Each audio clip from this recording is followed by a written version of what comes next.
everybody. Welcome to the Hallmarkies podcast. And today we're really excited to have back author Jenny Hale is here to talk with us. This is her fourth interview that she's done with us. Amazing. And Jenny, thank you so much for coming on the podcast.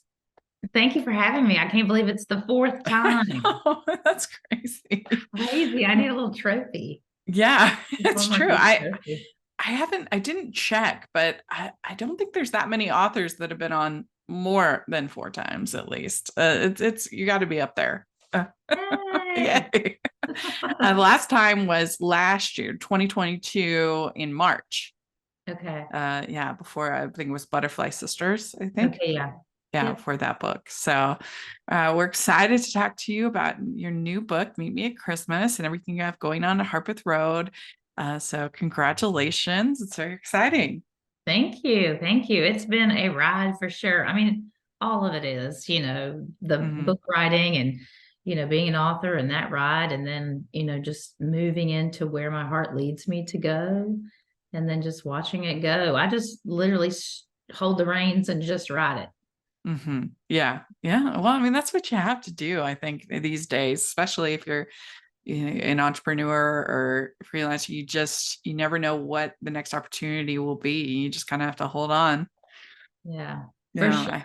For sure. I mean, even as quickly as we've grown, I wasn't expecting us to grow that quickly. And we've just, the reception's been so wonderful. And it makes me feel like people are ready for HARPETH ROAD books, what we have to offer. So I'm really excited about that. Yeah. So you have been having a lot of new authors. It seems like whenever I look on there, you're announcing a new author that you're working with. And so we just talked with Lindsay, and that I was really impressed with her. I was really impressed with her writing, the quality, the way that she built up tension, the way that she built up the connection of the two leads. And one thing in particular, I thought that she did a very good job of like bringing in little moments of touch throughout the story, which really builds that romantic tension between the two characters. And really, especially in a clean romance, like you just need like these little we happen to be walking through the door at the same time, or we happen to be, and I think you have a winner with her. I think that she's a good writer. I think so too. I mean, I read her first draft. So, I mean, you got to read the final, but even in the first draft, which it had been through many drafts by the time you got it, but there was something there that I just was like, this is going to be amazing. Then she's just like a little bullet. She's already like on book 3, I think. We went ahead and contracted book 2. She's writing book 3. So she's got all these wonderful ideas, and she's really great at just concept development. Her concepts are so commercial and fantastic. Yeah. I don't even mess with them. The concept of the book was fairly it wasn't like something I'd never seen before, but that doesn't really matter to me as long as it's what you do with it. It's what you do with those bones. Because like I always say, the hits are the hits for a reason. There's a reason why certain story tropes are tropes. So there's a reason why they're used a lot. Is because they work and people like them. But then how do you elevate it? What do you do with those characters, with those plots? For sure. I think you hit the nail on the head with that. Because I mean, they always say there are no new ideas, it's just we do it. And there are other authors, that I find I'll put out a book and then I'm like, holy cow, their book is like my book. And it's because we're all thinking in the same, vein. But if you actually read the books, they're totally different, stories because they come from us. But it's how we apply that information and that story to, the plot, the tropes. How do you in general find new writers? I mean, do you take non-agented submissions? Okay. Yeah, I was a non-agented submission when I first started. And so I have both unagented and agented submissions. There are 2 different buttons on the HARPETH ROAD website. And they all come to the same place. I read them all. And then when I see one that I think has promise, I will ask because I'll ask them to send in just like a little blurb of, sell me your story. And Yeah. then when the premise is good, I'll ask to see. Usually I just ask for the whole manuscript because like publishers tend to, some of them want like the first chapter, the first three Yeah. chapters. And if they like that, you send the whole thing.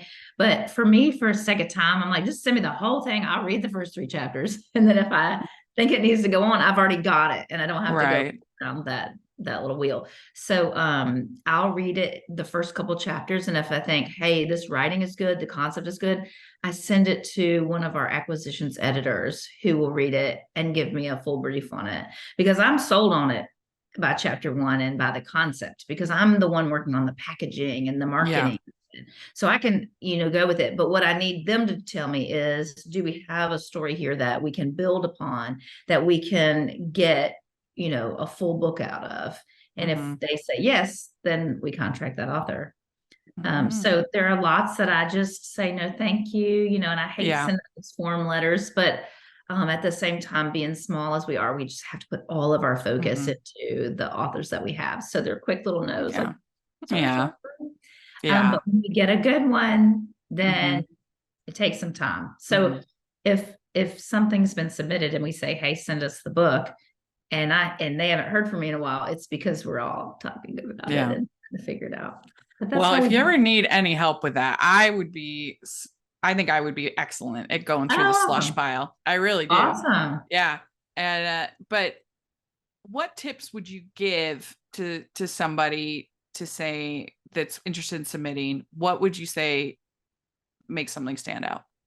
Oh gosh. It's just that thing, like you were saying, taking those tropes and putting a really unique voice on it that has really interesting characters and setting, and it's just sort of within the writer, and so, and I always liken it to mint chocolate chip ice cream because I love mint chocolate chip ice cream. It's my favorite. I get it without fail every time I get ice cream, but my husband does not like it. He hates it. He doesn't like mint in his ice cream at all. And I always say I feel like that's what the it factor is. Like I might see something and it's my mint chocolate chip ice cream. And I'm like, I know this author, I can market them all day long. But maybe somebody sends me something that's not mint chocolate chip. But that doesn't mean that somebody else isn't going to see mint chocolate chip ice cream, So it's just sort of that thing that makes me say, I want to read this book. I want to know what's going on with this book, and I mean, for me, it's got to be good writing, a great premise, a commercial premise, a premise that I think is going to reach massive amounts of people, because we're so small enough that if we take something that's too niche and it has a tiny little readership, we can't expand on that because I don't get enough, traction to make it fly. And so I've been very focused on commercial ideas and really good writing. Yeah. Great. Ho, ho, ho. We'd like to take a second and thank our sponsor for this episode of the podcast. It's the Hallmarkies Patreon. Do you love Hallmarkies podcast, especially at Christmas? Do you enjoy the holiday previews, recaps, interviews, and bonus episodes? If the answer is yes, please consider supporting the Hallmarkies Patreon. We need your help to do what we do both during the Christmas season and all year round. But not only do you help a podcast led by strong, independent women by becoming a Patreon, you get to become a part of the Hallmarkies family. Starting at only $2 a month as a patron, you will have access to our Facebook Patreon group where we talk about the movies, shows, and more all year. We also have many monthly patron watch-alongs with guests like Lacey Chabert, Natalie Hall, Paul Campbell, Mary Lou Henner, and more, giving their behind-the-scenes details of their films. As a patron, you also have the chance to provide input into the podcast and even join us at different tiers. So this Christmas season, spread some cheer to the Hallmarkies Patreon and become a member today. You won't regret it. Go to patreon.com/Hallmarkies to learn more. That's patreon.com/Hallmarkies. So how genre specific are you at Harpeth Road? Are you like open to Regency? Are you open to inspirational? Like what what are you looking for as far as that? For me, it's literally just send me a great story, because I Mhm. hate to say, no, I'm not going to take this. And then somebody's sitting out there with one that knocks my socks off. Right. So, I mean, I'm sure as we grow and as we build out our lists and we start to see things that work really well, we might put some parameters around it. But right now, what I want to see is just great storytelling, because I had two different bloggers who mentioned that they know that the writing is good from Harpeth Road. And that's what I want. I want Yeah. people to know that when they get a book that we publish, it's going to be great. Yeah. And so it's more about that than it is about anything else. So yes, send me Mhm. your Regency, send me whatever. If Okay. it's got romance in it, I'll read it. I'll Okay. consider it. Because Well, it's good writing. that kind of my next question is, why do you think romance as a genre is thriving so much? I read a thing that said that 2/3 of the overall gains in adult fiction are in the romance category, and that unit sales grew by 40% over 2021. So it's practically saving publishing the Yeah. genre of romance right now. I, And I, I I think it's think interesting.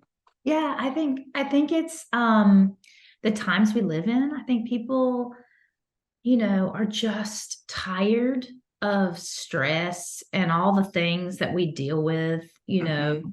nationally, locally, within our families, neighbors, and I think that romance, it's just that one thing that is always constant. I mean, no matter who you are, no matter what your beliefs are, what your opinions are, everyone knows how to love. And I think Mhm. that's just what resonates. And so Mhm. people just want to relax and read something that's not going to make them have heart palpitations when they're, like I Yeah. don't even turn the news on anymore, because Mhm. when I do, it's just like, oh my gosh. Yeah. You want something So hopeful. You want something that and romance and is inherently hopeful.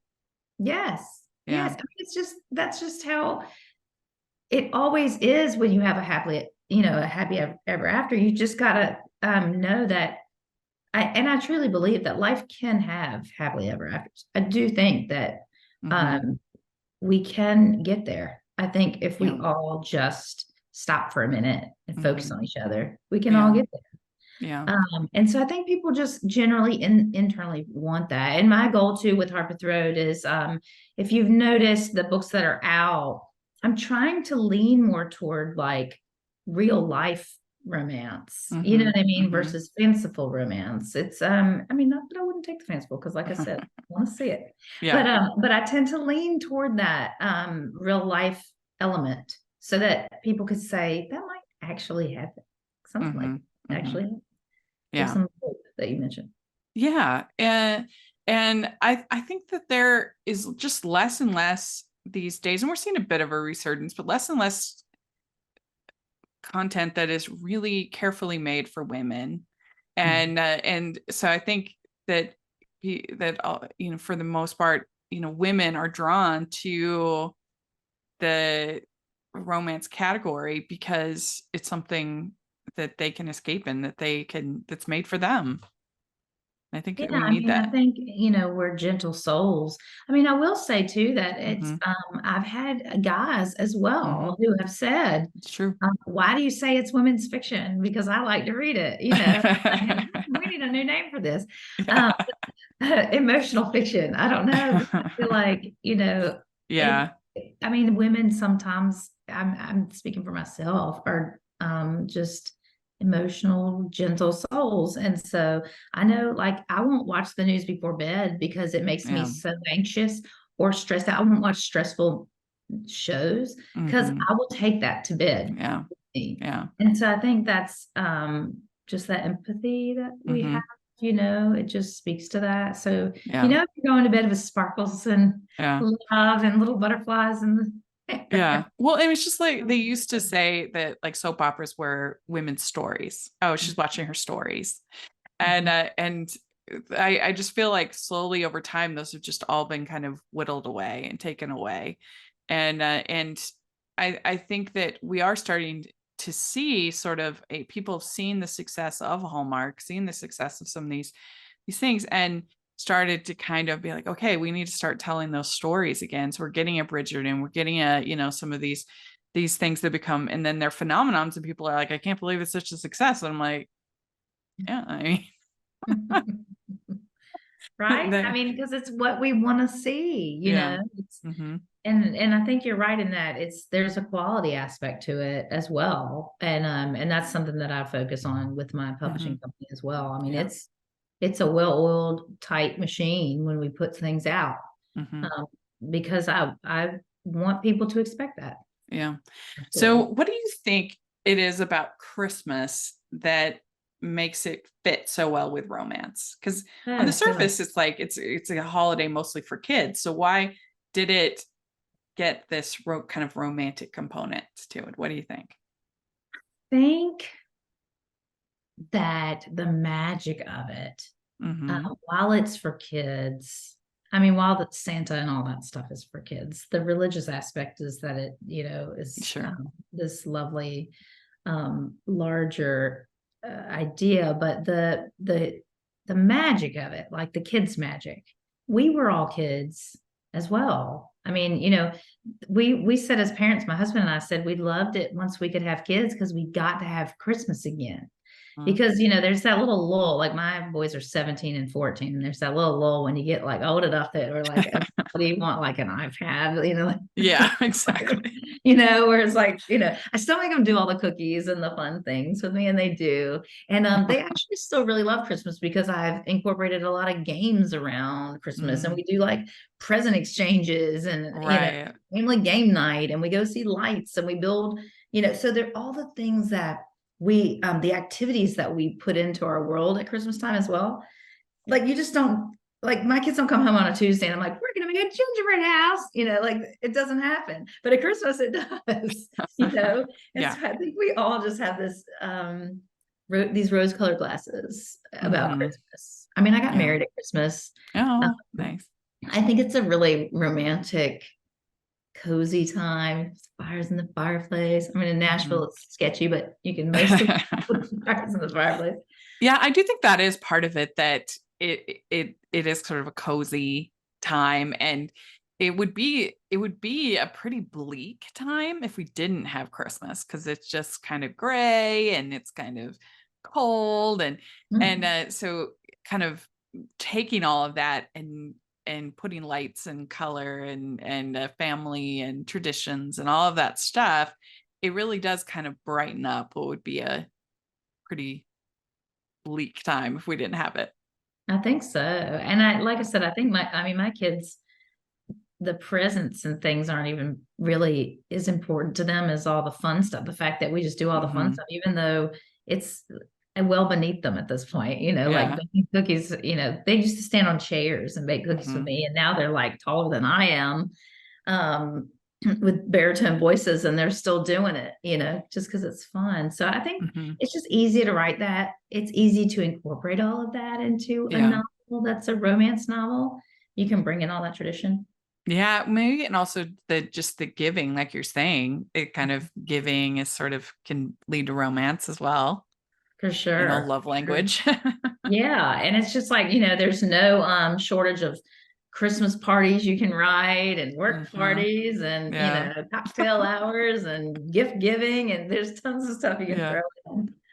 Whereas if you were writing in like January, you'd be like, Yeah. What do we do now? Today's episode of the podcast is sponsored by W Rated, the podcast where we willingly watch the world's worst rated movies. Join me, Daisy, and me, Claire, as we break down the IMDb Bottom 100, choosing a different film from the list every episode. We take a deep dive into the plot, production, release, and reviews, usually with a special guest, to uncover if these films are truly as bad as everyone says they are. You can find us on Spotify, Apple, Good Pods, and anywhere else you find your podcasts.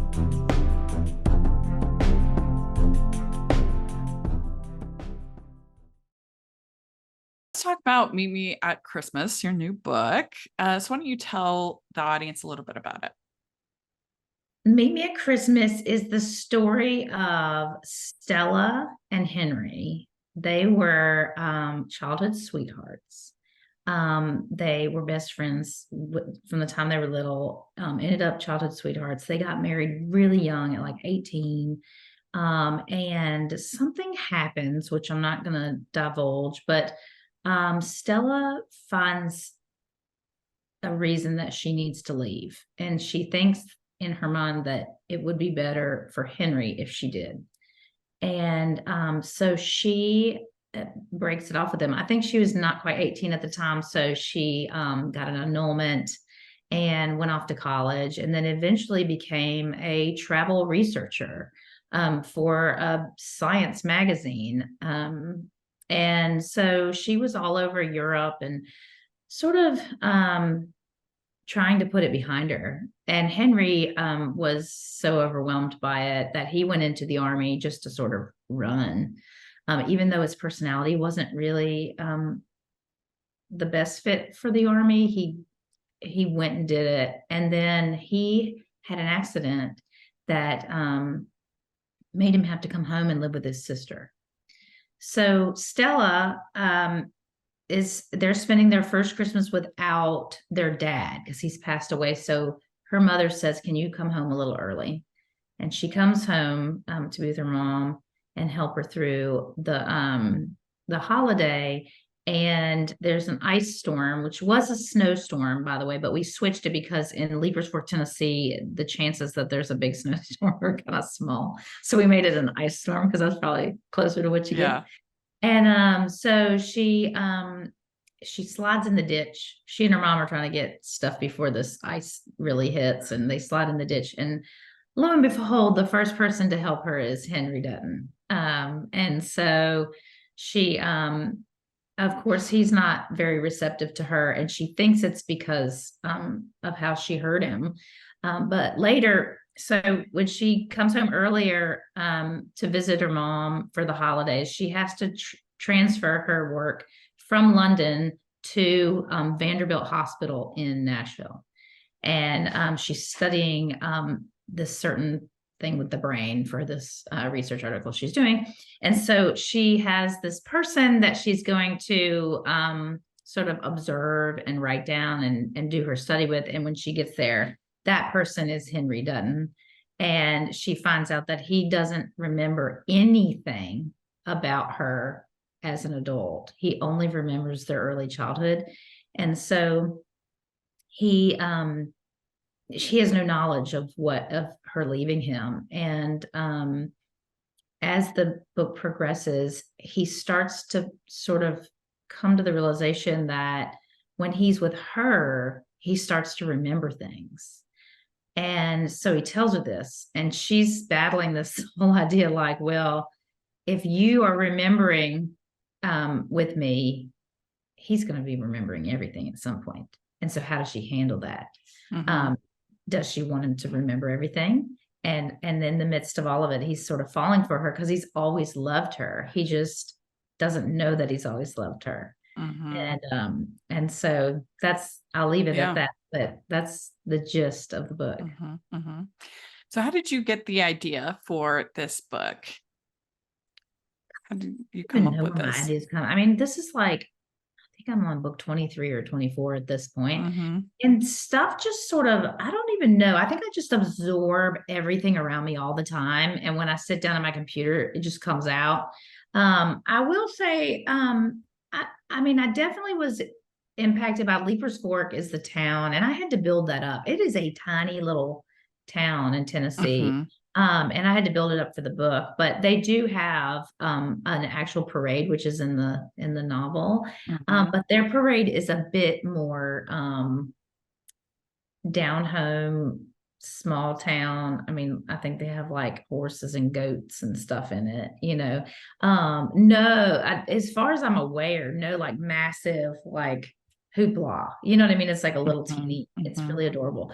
But it's I had to up that too for the novel, so we'd have something like really grand there. But anyway, I think setting it at Leapers Fork was probably what started the idea. And then I truly don't know. I mean, when I put my fingers to the keys, it just comes to me and I just type what I see in my mind. So I don't know where it came from. Yeah. Say, I don't know. Interesting. Yeah. Was Stella a tricky character to write because she is this researcher, she left him. She's pretty strong-willed. She's pretty strong-willed. Was she a little bit tricky to keep likable, to keep you rooting for her? Yeah, I mean, I had to work really hard to make sure that I incorporated her inner battle so that we could understand her, because she does some things that you're thinking like, oh my gosh, like leaving her husband and, things like that, that later on when you read why, you're like, okay, I understand her anxiety over this. But I think, it's you want to keep people engaged until they know what happened, and so I think the best way to do that is just to constantly keep the reader in the head of the heroine, let them know what she's thinking or worrying about, so that they can then understand her a little bit more. Now, this was a pretty emotional book. I think probably the most emotional of any that I've read from you. You're dealing with some pretty heavy topics of grief and loss and PTSD and things like that. What was that like, to write that? I've just noticed my last couple books, I've started to just build in a little bit more of that. And I think some of that, like I said, is that idea of I want people to believe in the magic. Like, let's make this a real life thing that people deal with and show them that if they look at things the right way, they might just get that magic at the end. I think so many times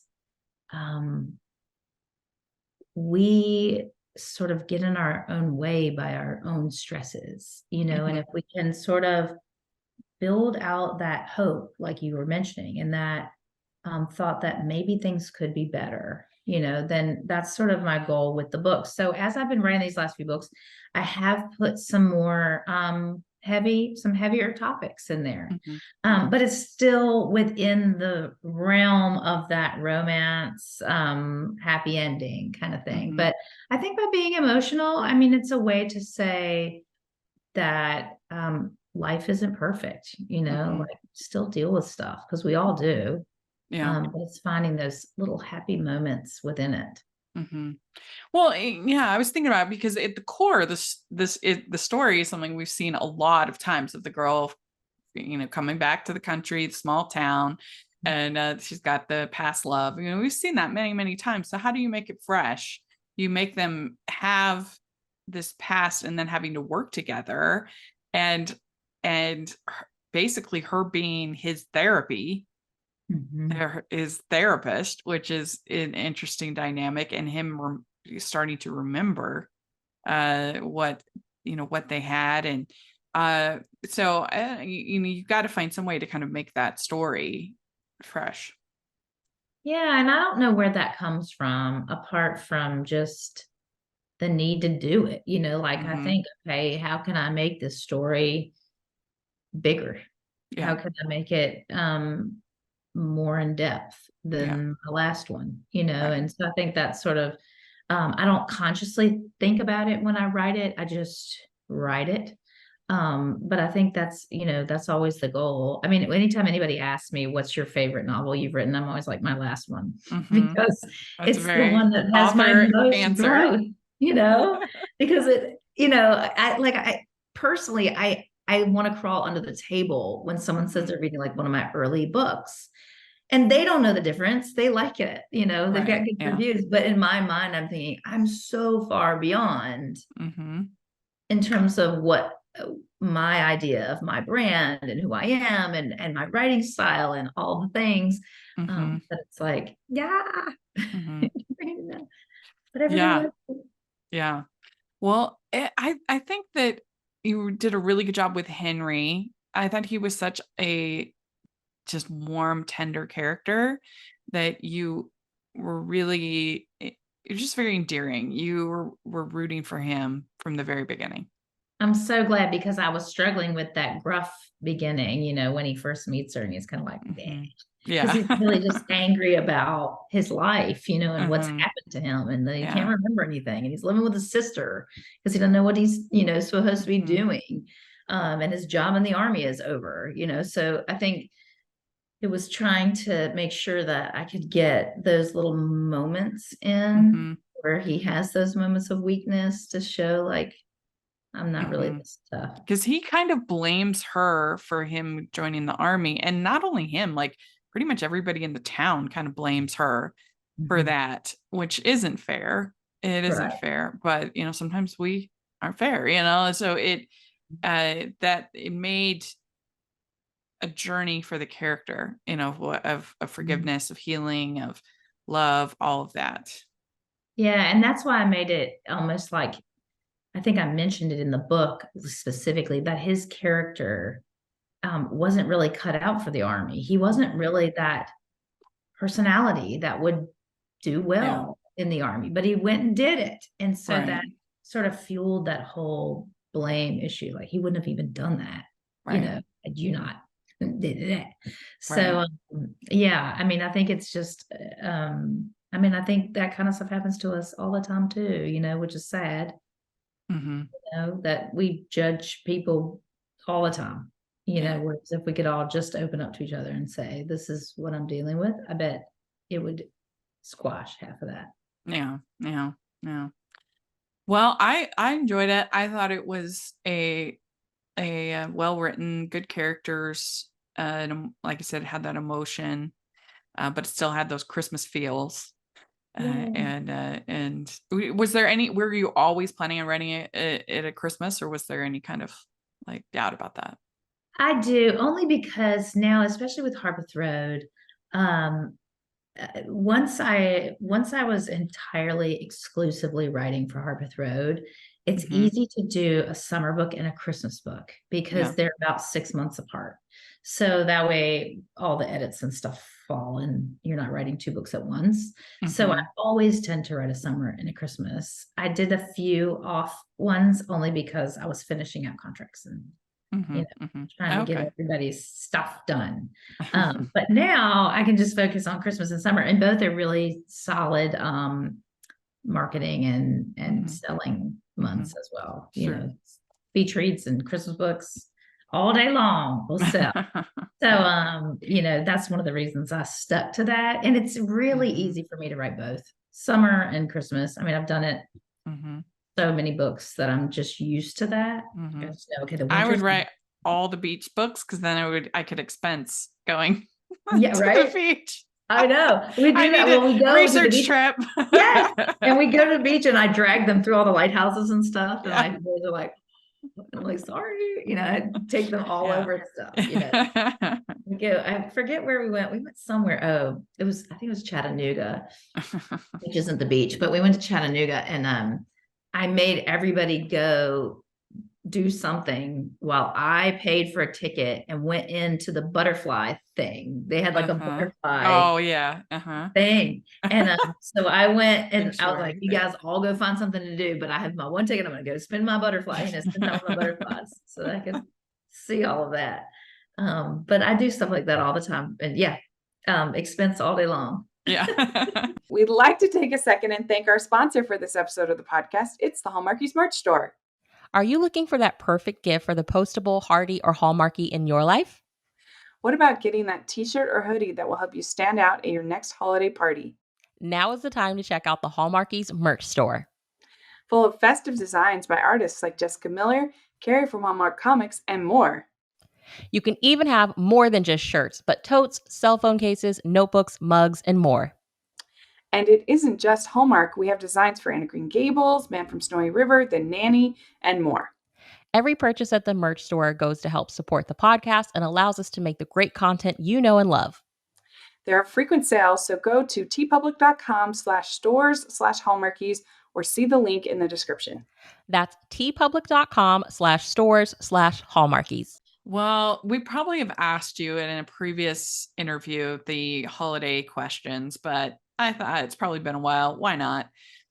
Let's do it. And so the first question is, what is your favorite holiday drink?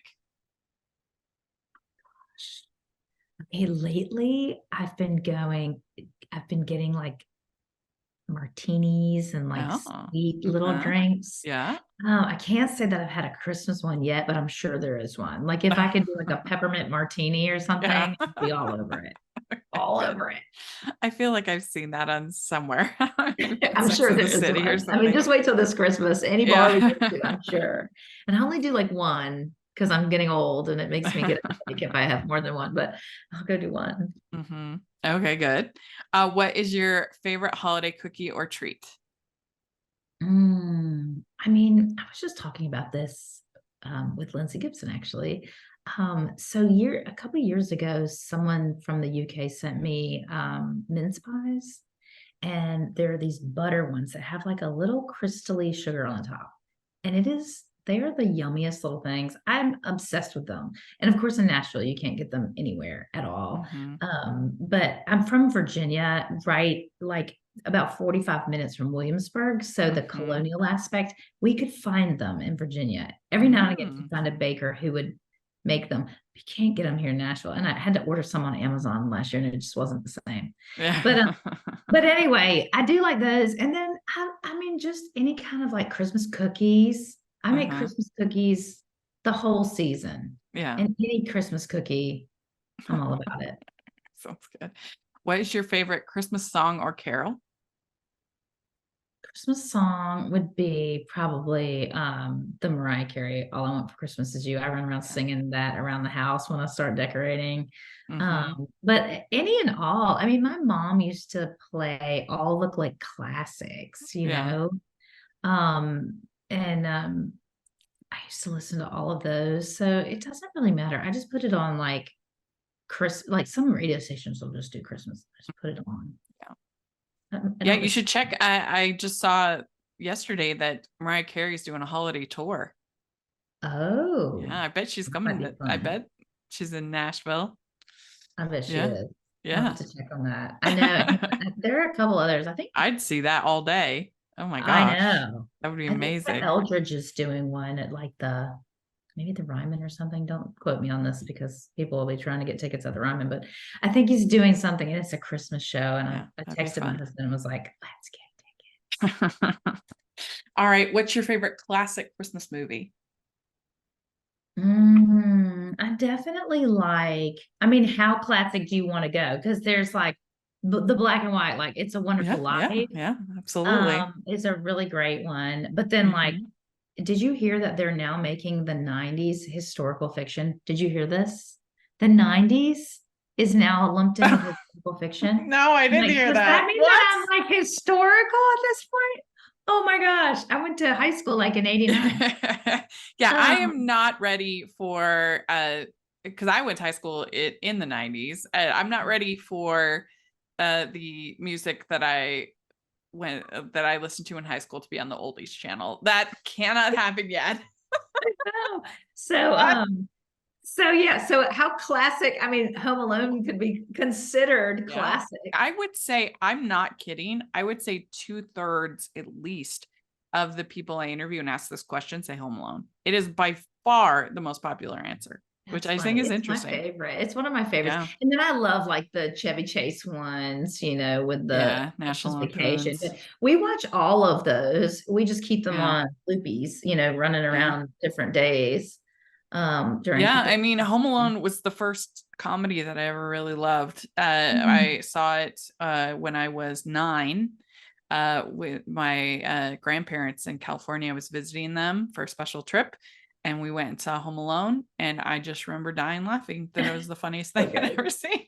It's so good. I still love it to this day. I do. And it's kind of timeless, It is. I mean, well, there's just something appealing, I think, especially to young kids, especially to an independent kid like I was, the idea of figuring out yourself, of being the hero, of thwarting the burglars, of making your own food, going shopping, doing all that stuff. Like, that's very appealing to kids. I think so. Cause that's, we always talk about this with our boys because we're like, your whole childhood, all you want to do is be an adult. And then when you are an adult, all you want to do is be a child, It's true. Because then you're like, true. yeah, it's not really all Yeah. it's cracked up to be. I know. I was thinking about that the other day. I'm like, kids have it good. They get all their food made for them. They get driven everywhere. They don't have to work.